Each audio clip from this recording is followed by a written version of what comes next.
इस्लामाबाद 16 मई से पेट्रोलियम मसनूआत में बड़े पैमाने पर रिलीफ का इम्कान है। अगले 15 दिन के लिए 31 मई तक पेट्रोल की कीमत में 13 रुपये, डीजल की कीमत में 8 से 9.50 रुपये फी लीटर की कमी हो सकती है।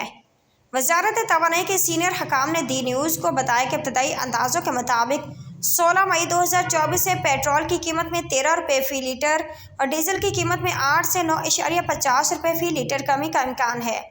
जैसा कि आलमी कीमतें बड़े पैमाने पर गिर गई हैं, जैसा कि ईरान इसराइल मिसाइल हमले ख़त्म होने और बहरा अहमर में कशीदगी में कमी के बाद मशरिक़ वस्ता में इस्तेहकाम लौट आया है। ये मौजूदा महीने में लगातार दूसरा रिलीफ होगा। जैसा कि 1 मई 2024 से हकाम ने मोटर स्प्रेड MS की कीमत को 5.45 रुपये फ़ी लीटर कम करके 293.94 रुपये फ़ी लीटर से कम करके 288.49 रुपये फ़ी लीटर कर दिया।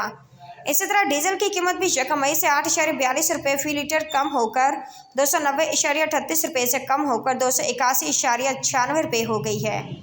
मज़कूरा इमदादी मनसूबों पर इब्तदाई तखमीनों के मुताबिक बैनुल-अक़वामी मंडी में POL मसनूआत की गुज़श्ता 10 दिनों की तजारत को मद्देनज़र रखते हुए काम किया गया है। ताहम अगले 2 दिनों में रिलीफ के बारे में तखमीना मज़ीद पुख्ता हो जाएगा, जिसका इतलाक़ वज़ीर-ए-आज़म के मंजूरी के बाद 16 मई 2024 से होगा। इससे मुल्क में महंगाई को कम करने में मज़ीद मदद मिलेगी, जो पहले ही गिर रही है। आलमी सतह पर पेट्रोल की कीमत $6.32 फ़ी बैरल कम होकर $99.93 हो गई है और डीजल की कीमत अब $4.97 फ़ी बैरल है, जो कि मार्केट में मुस्बत तब्दीली को ज़ाहिर करती है।